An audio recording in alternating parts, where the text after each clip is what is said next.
Hey there, welcome to part 2 in my series on the origins of ancient Rome.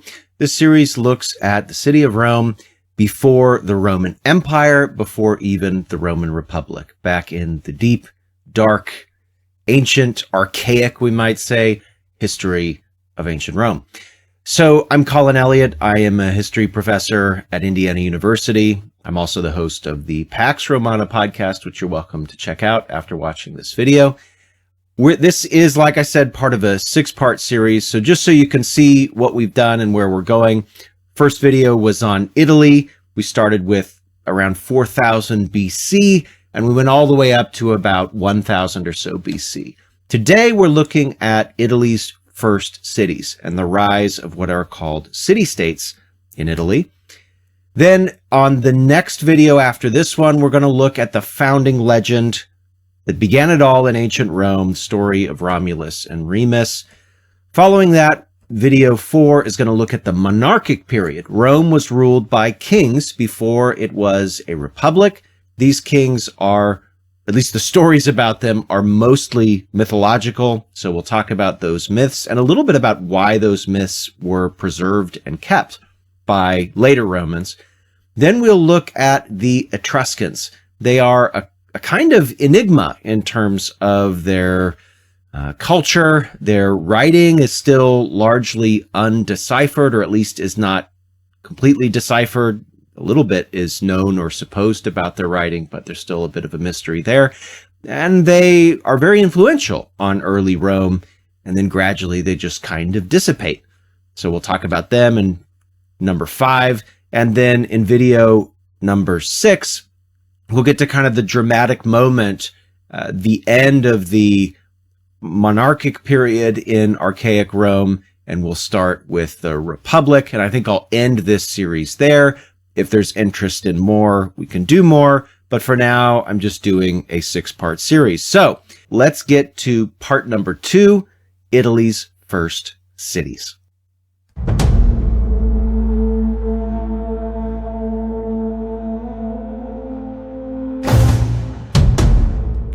All right, so when I gave that little introductory spiel, I mentioned that city-states were important in archaic Italy, and I didn't say much more about that. In the Mediterranean, in about 800 BC, a little earlier, maybe a little later, there begin to form in numerous parts of the ancient Mediterranean, really, Greece, in northern Spain, Sicily, Italy, southern coast of what is now France, North Africa, there begin to exist these things called city-states. Now, if you watched the last video, you will know that there were settlements in these sorts of places, especially we focused on Italy. So gatherings of people based on clan affiliation, family affiliation, but these did not get all that large, at least in Italy. In parts of Greece, they do get a little bit more sizable. But what a city-state is sort of unique to the 8th through 5th centuries BC, at least in terms of when they come about, and then they obviously exist after that as well. But this is kind of the period in which they're founded. And there are similar characteristics of city-states, regardless of where they were founded and kind of what culture founded them. And then there are also, of course, some local differences. So there are, like, we'll look at Rome. Rome has some unique features in terms of its nature as a city-state as compared to, say, city-states in Greece or even really other parts of Italy. And so we'll talk about that. Let's look at just the general characteristics of city-states before we get too far into things. First of all, city-states are independent. That is, they are not ruled directly by some kind of larger apparatus that is outside of the city-state. So an empire, for example, or some kind of hegemonic power. The city-states, as they are founded in 8th through 5th century BC Italy, are independent. And a corollary to that is that they are autonomous. That is, they are self-governing. So these cities rule themselves by means of some kind of governmental structure, and that structure differs from place to place. Like these structures could be more monarchic in nature. They might be kind of a body of nobility. I mean, almost always there's a body of nobility, even if there's a monarchic city-state. I mean, kings typically don't rule without a council of nobles of some kind, and we'll see that that's true in Rome. The governmental structure, though, is physically and politically within the city, so it's autonomous. So there is some form of membership that is in the city, some form of citizenship, and the city is the core of the society of people that live in the city. Maybe that sounds self-evident to you, but this is an emerging phenomenon in Italy, and again in other parts of the Mediterranean, in this period. This is when this idea really comes into its own in Italy. Obviously well, maybe not obviously, but in many of these Italian city-states, they grow up around a group of people who are far more wealthy than the other people in the city or in the vicinity of the city. And that's largely how these form. There are people that, and in many cases, they're the people that settled in that area first and had the best choice of land and resources. Now, again, if we're talking about parts of Italy which are fertile, where the soil is good, where there's a water source available for irrigation, right? The people that settled that area first probably had the best choice of agricultural land. This, over the course of generations, made that family far more successful just by virtue of chance and time and the control of those resources. That family became far more wealthy than the neighboring families which did not have access, or maybe had access to less profitable, less fruitful resources. And so what happens is the growth of that settlement orients itself towards, like, physically where those wealthiest people live, culturally, right? So pretty soon there are even institutions that sort of form around that wealthy family or that wealthy area where the wealthiest families live. And it's in the area where those wealthy people live, where those wealthy people then display their status. They start building grander settlements and houses, even like palatial buildings. It's, they start building temples. It's their religious views that tend to get the investment, right? Rather than those of the people that do not have access to those wealthy resources. So that's really important in the way that these city-states develop. These city-states are also sovereign. So that is, the government of the city-state, whatever form it might take, has the final say in all matters of political importance. And again, those institutions that make up the governing systems of the city-state have usually, in almost all cases, been formed around the customs and rules of those who are most wealthy and those who are most elite in the city.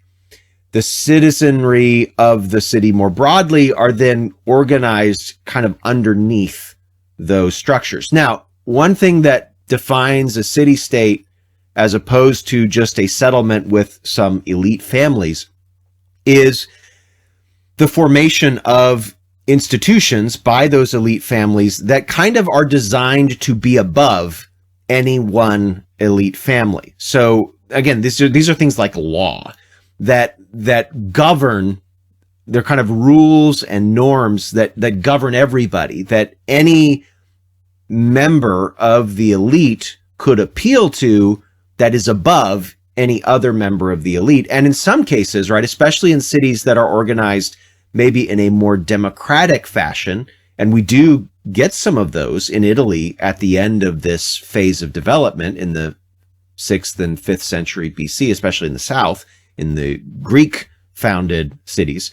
So in those more democratically oriented cities, or maybe proto-democratic cities, then even the citizenry may have the right in some ways to appeal to those governing institutions on their behalf, maybe even against somebody who is far more wealthier or is of a far higher status than them. There's also kind of the question of a hinterland. So you have the city. Often it is surrounded by a wall that demarcates a clear boundary between the city-state and what we might call the hinterland, right? The area beyond that city-state. Well, in some cases, the city-states would control an extended, contiguous hinterland, fields, rivers, forests, right? Now, whether or not the city-state controls much of that hinterland, in most cases, the city-state at least benefits from the hinterland that surrounds them. And the main way that this tends to work is in the hinterlands, the unfinished goods of the area are harvested or produced or whatever, right? Grain is grown and harvested. Forests are grown and cut. Foraging happens. Hunting happens in those forests. Maybe even in some cases, right, around where there are hills surrounding a city-state, there are mines and metal is mined. In any case, what the city-state serves in that situation is, because it is a place of vast wealth, the city-state, at least vis-a-vis the countryside, the city-state is a place where unfinished goods can be refined and can be fashioned into finished goods of much higher value. And the reason that city-states can achieve this is because there's enough wealth in the city-state to provide for specialization. There can be people in the city-state who do not have to farm, who do not have to produce what they need to sustain themselves. And so they have this time to learn a craft or learn a skill that will allow them to take something that is raw and unfinished from outside of the city and craft that, right, to manufacture something out of metal, to take clay or you know, straw or whatever from outside of the city and to fashion it into a good that can be used like a pot or a jar or tableware or something like that. So the city-state tends to be the place where the hinterland, the produce of the hinterland can be fashioned into something more valuable. And again, we see this in Italy, and it, you know, obviously region to region, there are different things that are produced in greater abundance in those regions. And that obviously affects the culture and the institutions and the economy of those city-states. Now, like I said at the very beginning of this part of the video, city-states tend to be associated with Greece. When we think of city-states, we think of Greek city-states like Sparta and Athens and Corinth. And of course, we ought to. But we should also think about Italy. And Italy, as you can see on this map in front of you, is a collection of city-states that rise up from a variety of cultures. So if you're looking, for example, at this red part, right, in central Italy, this is the region of Etruria here. We have also the region of Latium here. And then we have moving down into Campania and then into what is called Magna Graecia. So this part in the north, which is in the red, these are city-states that are largely formed around these northern Italian cultures, like the Etruscans, and we'll talk more about them in a future video, like the Latins, right? The Latium down here, this sort of has a unique distinct culture, and the city-states that are founded there have their own culture, and I'll talk about that in a second. The Greek city-states back in Greece send out, they have so much population that the excess population gets sent out in these colonizing missions, and they just start landing on the coasts of southern coast of Italy. They land on the southern coast of Sicily. And so this kind of brownish color represents a lot of these Greek colonies that become city-states founded in the southern part of Italy. And then you also have, even from further afield, the Phoenicians. They come all the way from the Near East, from the eastern part of the Mediterranean, and they send out colonizers even further. So we have parts of North Africa in the purple here, parts of northwest Sicily, parts of the southern coast of Sardinia, all colonized by the Phoenicians. The city of Carthage, right, is a Phoenician colony. That is a city-state that rises up from the Phoenicians that founded it. These city-states, in some cases, have small armies. They're not usually standing armies. They are kind of citizen armies, especially in Italy, a few hundred people at most.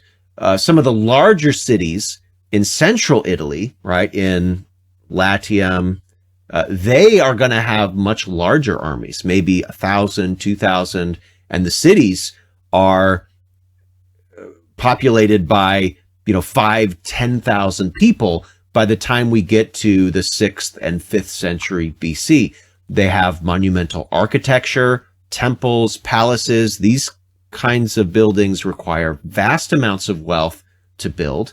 Marketplaces where goods that are finished in the city can be traded, where raw goods produced in the countryside can be brought to the city and sold to people who will then buy them, refine them, and then sell them on the market as finished goods. So the other thing that we see emerging at the same time as city-states in Italy is writing. And writing arises in many of these areas. Now, some of it seems to be based on native Italian languages, but in some cases, these native Italian languages are written down using scripts, using letters that do not originate in Italy. For example, there is a jar that was found in the south of Italy that has some Aramaic on it. There are also many samples of Greek writing that emerge from Italy in this period of city-state formation. So this, for example, is Nestor's cup, which was found on an island just off the coast of Naples. So that's the Bay of Naples in the sort of south central part of Italy. It dates from perhaps as early as the 8th century BC. And okay, it's just a cup, but on the side of the cup is this inscription. And it's written in Greek characters. And translated, it reads something like this: I am Nestor's cup, good to drink from. Whoever drinks this cup empty, straightway desire for beautiful crowned Aphrodite will seize him. My college students perfectly understand the message of this cup. Here we have people celebrating, drinking a large amount of wine, and then going off and partying in other ways as they get excited from all of the alcohol that they are drinking. So that is Nestor's cup. Now, in the northern part of Italy, there are also Italian scripts that are written, and I talked a little bit about that in the last video. Some of those written languages are still being deciphered. Like, we still don't know exactly what they say, even though in some cases they borrow from Greek, like they use Greek letters, for example. All right, well, let's zoom in on central Italy. Let's get to Rome, and let's talk about the way that this region developed. So when we're looking at Rome, Rome is in this region called Latium, and Rome is at kind of the northern edge. And the boundary here of Latium is basically the Tiber River. And when we get up here, we're getting into Etruria. Latium is largely an agricultural region, and the cities that develop in Latium develop around agriculture. They share, by the time we get to the 8th, 7th centuries BC, they share a common language in Latin. And Rome probably is a leading city, and maybe the leading city in this region, but many of these cities will share with Rome a pantheon. Like they tend to worship similar deities. Like I said, they speak the same language. They may have even had some shared institutions, like similar marriage ceremonies, maybe even the possibility of owning land in different areas, the ability to immigrate, shared festivals, shared market days, those sorts of things in this area. And of course, Rome, if we zoom in on Rome, the reason why Rome is so preeminent in this region is, I mean, we can just start by looking at the geography and the kind of topography of this area. So Rome, these are the famed 7 hills of Rome. And if you start counting while I'm talking, you'll see that there are actually way more than 7 hills.